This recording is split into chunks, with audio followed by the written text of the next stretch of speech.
नमस्कार, मैं हूं पूजा। बिहार न्यूज में आपका स्वागत है। आज है 11 मई, दिन रविवार। खबरों की ओर बढ़ने से पहले आप सभी को मदर्स डे की हार्दिक शुभकामनाएं। जिनका प्यार, निस्वार्थ त्याग, असीम और ममता अनमोल होती है। हमारी माँ सिर्फ एक शब्द नहीं, एक भावना है जो हर दिल में बसी होती है। आज हम सब मिलकर उस ममता की देवी को सलाम करते हैं जिन्होंने हमें जीवन दिया और हर कदम पर हमारा साथ निभाया। आइए आज के दिन हर माँ को सम्मान दें। अब डालते हैं एक नजर सुर्खियों पर। 5 जून से उदयपुर सरैया मान में पर्यटकों को मिलेगा बोटिंग का आनंद। प्रवासी पक्षियों के दीदार का भी मिलेगा मौका। जलीय वनस्पतियों को देखने का भी मिलेगा आनंद। सीएम नीतीश की उच्च स्तरीय बैठक में सुरक्षा तैयारियों पर हुई चर्चा। अधिकारियों को संवेदनशील क्षेत्रों पर निगरानी रखने का मिला निर्देश। असामाजिक तत्वों पर रहेगी कड़ी नजर। बिहार में अब एकल खिड़की से मिलेगी सोलर मंजूरी। राज्य में 25,000 करोड़ तक हो सकता है निवेश। सरकारी भवनों पर भी सोलर पावर प्लांट लगाने की योजना। हर घर नल का जल के तहत जलापूर्ति में मोटर पंप वर्जित। मोटर के इस्तेमाल पर जारी होगा नोटिस। 5,000 रुपए का लग सकता है जुर्माना।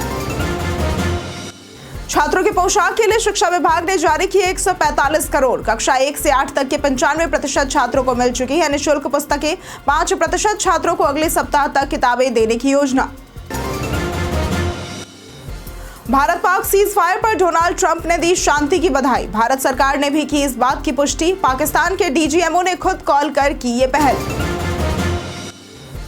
संन्यास की खबरों के बीच कोहली को मनाने में जुटा बीसीसीआई। कोहली के फैसले को बदलने की है बोर्ड की कोशिश। 23 मई को हो सकती है मीटिंग। चलिए अब बढ़ते हैं अब तक की 25 बड़ी खबरों की ओर विस्तार से। रेलवे में सहायक लोको पायलट भर्ती की बढ़ी अंतिम तारीख।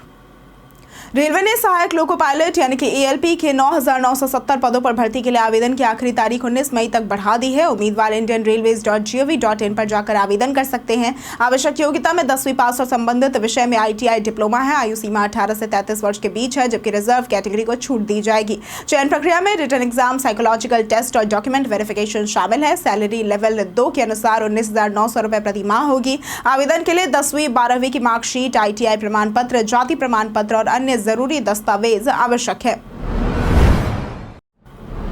सीएम नीतीश की उच्च स्तरीय बैठक में सुरक्षा तैयारियों पर हुई चर्चा।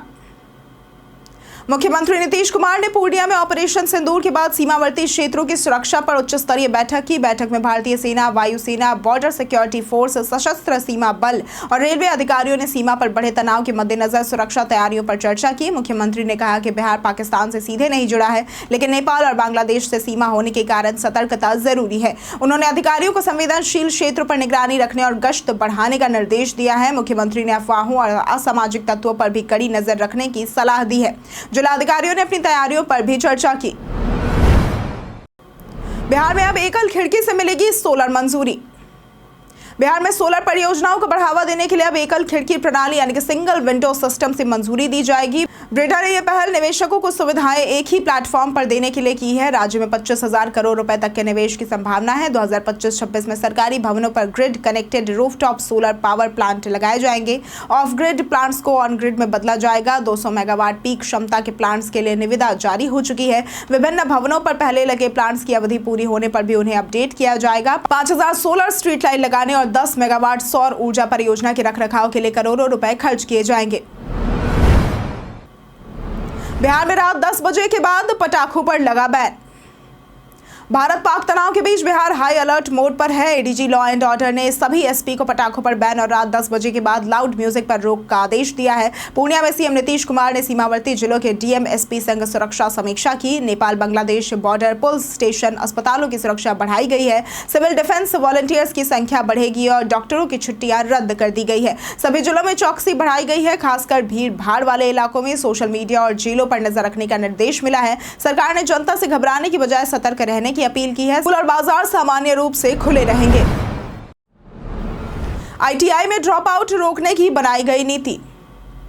राज्य के सभी सरकारी औद्योगिक प्रशिक्षण संस्थानों यानी कि ITI में छात्र छात्राओं के ड्रॉप आउट को रोकने के लिए नई नीति बनाई गई है। इसके तहत हर महीने प्राचार्य और अनुदेशक अभिभावकों के साथ बैठक करेंगे, जहां छात्रों की उपस्थिति और अनुशासन की स्थिति साझा की जाएगी। कक्षाओं से अनुपस्थित छात्रों के कारण पूछे जाएंगे और अभिभावकों से फीडबैक भी लिया जाएगा। 15 से 20% छात्र छात्राएं हर साल ड्रॉप आउट कर जाते हैं। राज्य में 151 सरकारी ITI है, जिनमें 34,000 सीटें हैं, लेकिन 15% सीटें खाली रह जाती है। 2023-24 में 6,220 सीटें खाली रह गई। नए ट्रेंडों में 3D printing, solar technician, IoT, smart health care आदि शामिल है।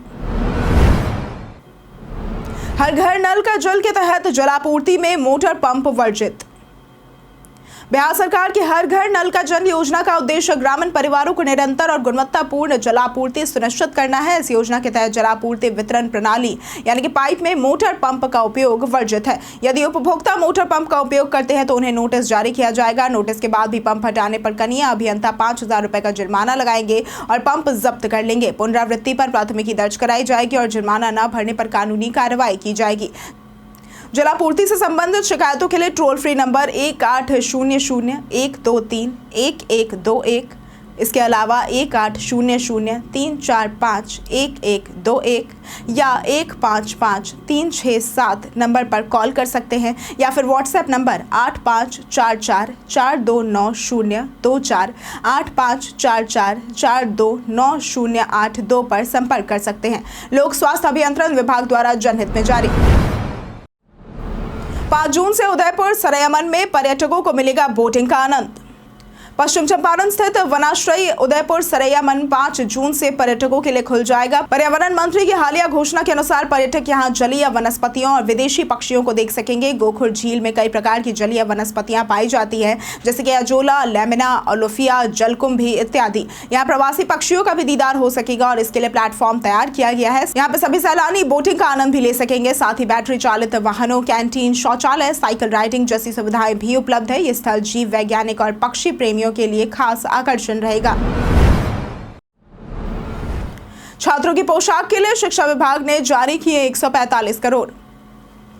राज्य के 95% छात्र छात्राओं को पहली से 8वीं कक्षा तक की निःशुल्क पाठ्य पुस्तकें मिल चुकी हैं, जबकि शेष 5% को अगले सप्ताह तक किताबें दी जाएंगी। 17 जिलों में 100% बच्चों को पुस्तकें मिल चुकी हैं। शिक्षा विभाग ने बिहार राज्य पाठ्य पुस्तक निगम को वितरण का निर्देश दिया है। शिक्षा का अधिकार कानून के तहत ये सुविधा सरकारी और सहायता प्राप्त विद्यालयों के लिए है। साथ ही पोशाक व अन्य मदों के लिए शिक्षा विभाग ने 145 करोड़ रुपए जारी किए हैं। कक्षा 1 से 8 तक छात्र छात्राओं को उनकी श्रेणी के अनुसार 400 से 1000 तक की राशि पोशाक के लिए दी जा रही है। इस बारे में विभाग ने महालेखाकार को पत्र भेजकर जानकारी दी है।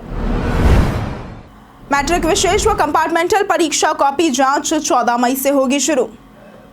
बिहार विद्यालय परीक्षा समिति द्वारा आयोजित मैट्रिक विशेष व कंपार्टमेंटल सैद्धांतिक परीक्षा की उत्तर पुस्तिकाओं का मूल्यांकन 14 से 16 मई तक किया जाएगा। यह कार्य मुजफ्फरपुर, दरभंगा, पटना, गया एवं सारण के निर्धारित केंद्रों पर होगा। मूल्यांकन में शामिल शिक्षकों की सूची जारी कर दी गई है और संबंधित स्कूलों से उन्हें विरमित किया जाएगा। मैट्रिक विशेष परीक्षा में 7,621 और कंपार्टमेंटल परीक्षा में 54,652 परीक्षार्थी शामिल हुए, यानी कि कुल 62,273 उत्तर पुस्तिकाओं का मूल्यांकन होना है। कंपार्टमेंटल परीक्षा उन छात्रों के लिए होती है जो 1 या 2 विषयों में अनुत्तीर्ण हो जाते हैं, जिससे वे केवल उन्हीं विषयों में दोबारा परीक्षा देकर अगली कक्षा में प्रमोट हो सके। गर्मियों में तेज धूप से बचाव के लिए अपना ये तरीका। गर्मी में शरीर को हाइड्रेटेड रखना बेहद जरूरी है, इसलिए बाहर जाते समय पानी की बोतल साथ रखें। तेज धूप से बचने के लिए छाता, सनग्लासेस और कैप का इस्तेमाल करें। सनग्लासेस आंखों को धूप से बचाते हैं, जबकि कैप सिर को गर्मी से बचाते हैं। इसके अलावा सूरज की हानिकारक यूवी रेज से बचने के लिए सनस्क्रीन क्रीम लगाएं, जो त्वचा को टैनिंग से भी बचाती है। गर्मी में पसीना निकलने से शरीर चिपचिपा हो सकता है, इसलिए रुमाल, गमछा या फिर टिश्यू पेपर्स रखें, जो पसीना पोंछकर शरीर को सूखा रखने में मदद करेंगे। इन उपायों से आप गर्मी के मौसम में आरामदायक महसूस कर सकते हैं। 18 फर्जी शिक्षकों को 15 मई को सत्यापन का मौका। बिहार में फर्जी प्रमाण पत्रों के आधार पर नौकरी पाने वाले शिक्षकों पर कार्रवाई जारी है। शिक्षा विभाग ने स्थानीय निकाय शिक्षक सक्षमता परीक्षा 2024 द्वितीय के 24 सफल अभ्यर्थियों के प्रमाण पत्रों को फर्जी पाया है। विभाग ने इन शिक्षकों को सत्यापन के लिए मुख्यालय बुलाया, जिसमें 8 शिक्षक पहुंचे और 18 शिक्षक अनुपस्थित रहे। अब इन 18 शिक्षकों को 15 मई को सत्यापन के लिए बुलाया गया है। इन शिक्षकों के प्रमाण पत्रों में स्नातक, इंटर, मैट्रिक और CTET सर्टिफिकेट फर्जी पाए गए हैं। ये शिक्षक बिहार के विभिन्न जिलों से संबंधित है, जैसे कि नालंदा, रोहतास, गया, सीतामढ़ी और Gopalganj. Patna multi modal hub में होगी 225 कारों की पार्किंग सुविधा। पटना के मल्टी मॉडल हब में 3 फ्लोर्स पर 225 कारों की पार्किंग होगी, जिसमें एक फ्लोर पर ऑटो पार्किंग की व्यवस्था भी होगी। नगर आयुक्त निमेश कुमार पराशर ने स्मार्ट सिटी अधिकारियों को ऑटो संचालन के लिए अध्ययन करने का निर्देश दिया है। हब में अलग अलग फ्लोर्स पर ऑटो और कार पार्किंग होगी। ग्राउंड फ्लोर से नगर बसें चलेंगी। पैदल यात्रियों के लिए भूमिगत रास्ता भी होगा। ATM, shop, canteen, waiting rooms की सुविधा भी होगी। मल्टी स्टोरेज पार्किंग से ऑटो संचालन होगा। नेहरू गोलंबर, कंकड़बाग ऑटो व्यवस्था और हाईटेक शौचालय जैसे बदलाव भी होंगे।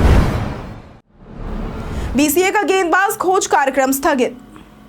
बिहार क्रिकेट एसोसिएशन यानी कि बीसीए द्वारा आयोजित गेंदबाजों की खोज कार्यक्रम के तहत 9 और 10 मई को पटना के मोइनुल हक स्टेडियम में जिला स्तरीय ट्रायल सफलतापूर्वक आयोजित हुए, जिनमें राज्य भर से हजारों युवा खिलाड़ियों ने हिस्सा लिया। लेकिन हालिया अंतर्राष्ट्रीय परिस्थितियों और सुरक्षा संबंधी चिंताओं को देखते हुए 11 और 12 मई को प्रस्तावित अंतिम चरण को अगली सूचना तक स्थगित कर दिया गया है। यह निर्णय बीसीए अध्यक्ष राकेश तिवारी की अध्यक्षता में हुई आपात बैठक में लिया गया है, जिसमें सुरक्षा एजेंसियों की रिपोर्टों को भी ध्यान में रखा गया है। बीसीए ने सभी से सहयोग की अपील करते हुए आश्वासन दिया है कि नई तिथियां जल्द घोषित की जाएंगी।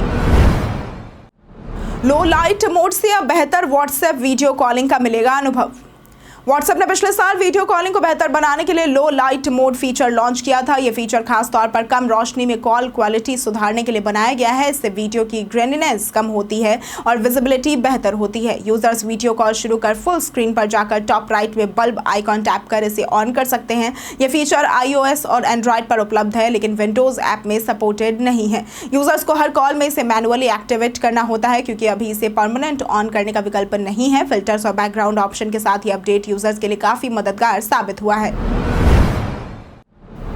महावीर मंदिर में कमांडो ने किया एटीएस का सुरक्षा अभ्यास। शनिवार को पटना के महावीर मंदिर में संभावित आतंकी हमले से निपटने के लिए एटीएस ने रेगुलर अभ्यास किया। कमांडो ने पूरे मंदिर परिसर को अपने कब्जे में लेकर हथियारों और अत्याधुनिक उपकरणों के साथ सुरक्षा रणनीति का प्रदर्शन किया। अचानक से पहुंचे कमांडो को देखकर श्रद्धालु पहले हैरान हुए, लेकिन जल्द ही ये स्पष्ट हो गया कि अभ्यास आतंकी हमलों से निपटने की तैयारी है। अभ्यास के दौरान मंदिर के प्रवेश और निकास द्वार सहित संवेदनशील क्षेत्रों को कवर किया गया। भारत पाक तनाव और नेपाल सीमा से सटे जिलों की सुरक्षा के मद्देनजर पूरे बिहार में सतर्कता बढ़ाई गई है। महावीर मंदिर के अलावा पटना एयरपोर्ट और जंक्शन पर भी यह अभ्यास किया गया। जाने आज कैसा रहेगा बिहार के मौसम का मिजाज। मौसम विभाग के अनुसार अगले 3 से 4 दिनों के दौरान अधिकतम या न्यूनतम तापमान में कोई भी विशेष परिवर्तन आने की संभावना नहीं है। प्रदेश के दक्षिण पश्चिम और दक्षिण मध्य के 1 या 2 स्थानों पर वर्षा होने की आशंका जताई गई है और शेष जिलों में गर्म और आर्द्र दिन रहने की संभावना है। अगर बात करें आज के अधिकतम तापमान की, तो आज का अधिकतम तापमान 40 से 42 और न्यूनतम तापमान 26 से 28 डिग्री रहने की आशंका जताई गई है। तरबूज की आड़ में चल रही शराब तस्करी का हुआ भंडाफोड़। बिहार में शराबबंदी के बावजूद तस्कर नए नए तरीके अपनाकर शराब की तस्करी कर रहे हैं। ऐसा ही मामला शनिवार को सारण जिले में सामने आया, जहां तरबूज की आड़ में शराब की तस्करी की जा रही थी। उत्पाद विभाग को गुप्त सूचना मिली थी कि एक ट्रक से यूपी की ओर से शराब लाई जा रही है। सूचना के आधार पर रिवीलगंज थाना क्षेत्र में वाहन जांच अभियान चलाया गया, जिसमें एक ट्रक से तरबूज के नीचे छिपाकर लाई जा रही 47 कार्टन अंग्रेजी शराब बरामद की गई। ट्रक चालक, जो गाजियाबाद का निवासी है, उसे हिरासत में ले लिया गया है। ट्रक और शराब जब्त कर ली गई है। इस कार्रवाई से तस्करों में हड़कंप मच गया है। किशनगंज बॉर्डर पर बांग्लादेशी जासूस गिरफ्तार। भारत पाक तनाव के बीच बॉर्डर इलाकों में सुरक्षा कड़ी कर दी गई है। इसी दौरान किशनगंज के इंडो बांग्लादेश बॉर्डर के पास बीएसएफ ने बांग्लादेशी जासूस अशरफुल आलम को पकड़ा है। उसके पास से इलेक्ट्रॉनिक डिवाइस और आपत्तिजनक दस्तावेज बरामद हुए हैं। पूछताछ में वो लगातार बयान बदल रहा है। उसने ये बताया कि वो बांग्लादेश की प्राइवेट खुफिया एजेंसी मैनामाती के लिए काम करता है। फिलहाल उसे सिलीगुड़ी में रखा गया और दिल्ली भेजने की तैयारी हो रही है। इससे पहले 7 मई को मोतिहारी में 4 चीनी नागरिक और 2 महिलाओं को नेपाल से भारत में अवैध घुसपैठ करते हुए पकड़ा गया था। अब एजेंसियां दोनों मामलों की गहराई से जांच में जुटी हुई है। बिहारी बर्थडे स्पेशल में आज बात होगी पवन के श्रीवास्तव की। पवन के श्रीवास्तव एक फिल्म निर्माता, लेखक, ब्लॉगर और सामाजिक कार्यकर्ता है, जिनका जन्म 1982 में बिहार के मरहौरा में हुआ था। हाई स्कूल के बाद उन्होंने इलाहाबाद और फिर दिल्ली में पढ़ाई की। 2008 में नौकरी छोड़कर वे बिहार लौटे और सामाजिक मुद्दों पर काम शुरू किया। उन्होंने बिहार की पहली क्राउड फंडेड फिल्म नया पता बनाई, जिसे महज 8 लाख रुपए में तैयार किया गया। ये फिल्म प्रवासियों की पीड़ा और पहचान के संघर्ष को दर्शाती है। उन्होंने 2 डॉक्यूमेंट्री, 2 शॉर्ट फिल्में और 200 से अधिक नुक्कड़ नाटकों का निर्देशन किया है। उन्हें टेलीग्राफ ने 2012 के 13 युवा नव प्रवर्तकों में शामिल किया। नया पता 27 जून को पीवीआर डायरेक्टर्स कट में रिलीज होगी। सेना के लिए सीतामढ़ी सांसद ने दान किया वेतन।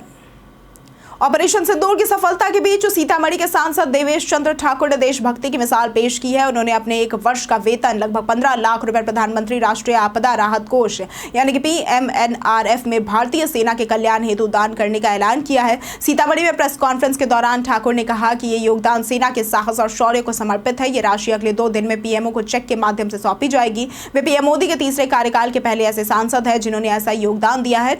उन्होंने आगे कहा कि सीतामढ़ी की जनता सेना और प्रधानमंत्री के साथ खड़ी है और ये कदम अन्य नेताओं के लिए प्रेरणा होगा। सीज फायर पर तेजस्वी की सरकार से मांग। भारत और पाकिस्तान के बीच युद्ध विराम की घोषणा के बाद तेजस्वी यादव ने केंद्र सरकार से संसद का विशेष सत्र बुलाने की मांग की है। उन्होंने प्रधानमंत्री से आग्रह किया कि संसद में पहलगाम की आतंकी घटना से लेकर सीज फायर तक की पूरी जानकारी तिथिवार और बिंदुएं भी दी जाए ताकि पूरे देश को भरोसे में लिया जा सके। तेजस्वी यादव ने कहा कि इससे पूरे भारत को सेना के शौर्य और पराक्रम के लिए एकजुट होकर धन्यवाद देने का अवसर मिलेगा। इसके साथ ही आतंकिस्तान को एक सशक्त और साझा संदेश भी होगा कि भारत एकजुट है और आतंकवाद के खिलाफ कड़ा रुख अपनाए हुए है। उन्होंने ये बात अपने एक्स हैंडल के जरिए साझा की है। संन्यास की खबरों के बीच कोहली को मनाने में जुटा BCCI। भारत के दिग्गज बल्लेबाज विराट कोहली ने टेस्ट क्रिकेट से संन्यास लेने की इच्छा BCCI को जता दी है। हालांकि बोर्ड चाहता है कि कोहली अपना फैसला वापस ले। BCCI इंग्लैंड दौरे से पहले कोहली से इस पर चर्चा करेगा ताकि उन्हें टेस्ट टीम में बनाए रखा जा सके। रिपोर्ट्स के मुताबिक 23 मई को टीम चयन से पहले ये मीटिंग हो सकती है। कोहली फिलहाल संन्यास को लेकर खुली बातचीत के लिए तैयार है। टेस्ट में उनका औसत 46 है और वो 10,000 रन के आंकड़े से सिर्फ 770 रन ही दूर है। BCCI को उम्मीद है कि कोहली थोड़े समय के लिए ही सही लेकिन अपने टेस्ट करियर को आगे बढ़ा सकते हैं। कई कारणों से दर्ज है भारत के इतिहास में आज की तारीख। आज के दिन 1998 में भारत ने राजस्थान के पोखरण में 3 परमाणु परीक्षण किए थे। आज के दिन 2000 में दिल्ली के सफदरजंग अस्पताल में जन्मी आस्था भारत का 1 अरबवां बच्चा बन गई, जिसके बाद आज के ही दिन 2000 में 11 मई को ही भारत की जनसंख्या 1 अरब पहुंच गई थी। आज के दिन 1933 में सागर सरहदी का जन्म हुआ था, जो कि भारतीय हिंदी सिनेमा के दिग्गज पटकथा लेखक थे। आज के दिन 1962 में 11 मई को ही सर्वपल्ली राधाकृष्णन को भारत का राष्ट्रपति चुना गया था और उन्होंने डॉक्टर राजेंद्र प्रसाद का स्थान लिया था। आज के दिन 1951 में राष्ट्रपति राजेंद्र प्रसाद ने नवनिर्मित सोमनाथ मंदिर का उद्घाटन किया था। आज के दिन 2002 में भारत की पहली महिला पायलट आबिदा सुल्तान का निधन हुआ था। भारत पाक सीज फायर पर डोनाल्ड ट्रंप ने दी शांति की बधाई। भारत और पाकिस्तान के बीच युद्ध समाप्त हो गया है। अमेरिकी राष्ट्रपति डोनाल्ड ट्रंप ने सोशल मीडिया पर बताया कि दोनों देश पूर्ण सीज फायर के लिए तैयार हो गए हैं। उन्होंने इस फैसले के लिए दोनों देशों को बधाई भी दी है। भारत सरकार ने भी इसकी पुष्टि की है। विदेश सचिव विक्रम मिस्री ने बताया कि आज दोपहर 3:35 पर दोनों देशों के DGMO के बीच बातचीत हुई, जिसमें यह तय हुआ कि शाम 5 बजे से जमीन, आकाश और समुद्र पर सभी सैन्य कार्रवाइयां रोक दी जाएंगी। पाकिस्तान के DGMO ने खुद कॉल कर यह पहल की है। ट्रंप ने कहा कि अमेरिका की मध्यस्थता में हुई रात भर की बातचीत के बाद यह सहमति बनी है, जो एक बड़ा कूटनीतिक कदम है। पाक का आतंकी हमला अब माना जाएगा युद्ध की कार्रवाई। भारत और पाकिस्तान के बीच सैन्य तनाव लगातार बढ़ता जा रहा है। पाकिस्तान की ओर से ड्रोन और मिसाइल हमले हो रहे हैं, जिनका भारत मुंहतोड़ जवाब दे रहा है। भारत सरकार ने स्पष्ट किया है कि अब कोई भी आतंकी हमला युद्ध की कार्रवाई मानी जाएगी। प्रधानमंत्री नरेंद्र मोदी की अध्यक्षता में हाई लेवल बैठकें जारी हैं, जिसमें रक्षा मंत्री, NSA और सेना अध्यक्ष शामिल है। 22 अप्रैल को हुए आतंकी हमले के जवाब में भारत ने ऑपरेशन सिंदूर चलाकर पाकिस्तान के 9 आतंकी ठिकानों को तबाह किया, जिसमें 100 से ज्यादा आतंकी मारे गए थे। इसके बाद पाकिस्तान बौखला गया और ड्रोन हमले किए, जिन्हें भारत ने नाकाम कर दिया। भारत के सख्त रुख से पाकिस्तान बैकफुट पर आ गया है। हम प्रतिदिन आपसे 5 ऐसे जरूरी सवाल और उसके जवाब बताएंगे जो कि BPSC, बिहार पुलिस, दारोगा समेत SSC जैसे अन्य प्रतियोगी परीक्षाओं में काम आएंगे। सवाल इतिहास, बिहार स्पेशल, विज्ञान, करंट अफेयर्स और भूगोल से रहेंगे। पूछे गए 5 सवालों में आपने कितना सही उत्तर दिया, यह हमें कमेंट करके जरूर बताएं। हमारा पहला सवाल है, किस सड़क का नाम चार्ल्स स्टुअर्ट बेली के नाम पर रखा गया है? A Fraser road, B Gardiner road, C exhibition road या फिर D बेली रोड? इसका सही जवाब है D बेली रोड। हमारा दूसरा सवाल है, कौन सी नगर पालिका छोटे शहरी क्षेत्र के लिए काम करती है? A gram panchayat, B Nagar Nigam, C नगर परिषद या फिर D जिला परिषद? इसका सही जवाब है C नगर परिषद। हमारा तीसरा सवाल है, किस नदी को बिहार का शोक कहा जाता है? A Kosi, B Gandak, C Mahanadi या फिर D सोन? इसका सही जवाब है A कोसी। हमारा चौथा सवाल है, उत्तर भारत में दूसरा सबसे अधिक बजट किस मंदिर का है? ए वैष्णो देवी मंदिर, बी काशी विश्वनाथ मंदिर, सी महावीर मंदिर पटना या फिर डी विष्णुपद मंदिर। इसका सही जवाब है सी महावीर मंदिर पटना। हमारा पांचवा सवाल है, किस संगठन ने भारतीय सेना को पहला आकाश तीर वायु रक्षा प्रणाली सफलतापूर्वक प्रदान किया है? ए DRDO, बी HAL, सी BEL या फिर डी BHEL। इसका सही जवाब है सी BEL। बीते दिन हमारे द्वारा पूछे गए सवाल का जवाब आप लोगों में से बहुत लोगों ने हमारे कमेंट बॉक्स सेक्शन में लिख कर दिया है। जिन्होंने हमारे द्वारा पूछे गए सवाल का जवाब दिया है उनके नाम है दामोदर कुमार, सोनाली कुमारी, चंदन कुमार, राजकुमार यादव, जितेंद्र ठाकुर, मुरली पासवान, मुकेश ठाकुर, प्रदीप पंडित, मुकेश कुमार, शिव शक्ति, कृष्णा ठाकुर, बिरजू कुमार, आलोक प्रियदर्शी, अजय पंडित, राजेश झा, मोनिका रॉय, संजय कुमार, सौरभ कुमार, मदन मोहन कुमार, रंजीत मिश्रा, निशांत कुमार, शिवम सिंह और संगीता कुमारी। इसी के साथ बढ़ते हैं आज के सवाल की ओर। आज का सवाल है, बढ़ती गर्मी को लेकर प्रशासन ने आपके क्षेत्र में क्या व्यवस्थाएं की है? आप अपना जवाब हमें हमारे कमेंट सेक्शन में लिखकर जरूर बताएं। आज के लिए सिर्फ इतना ही। बिहार की तमाम खबरों के साथ बने रहने के लिए देखते रहें बिहारी न्यूज। और साथ ही अगर आप यूट्यूब चैनल पर देख रहे हैं तो चैनल को सब्सक्राइब करें और अगर आप फेसबुक पेज पर देख रहे हैं तो लाइक और फॉलो जरूर करें।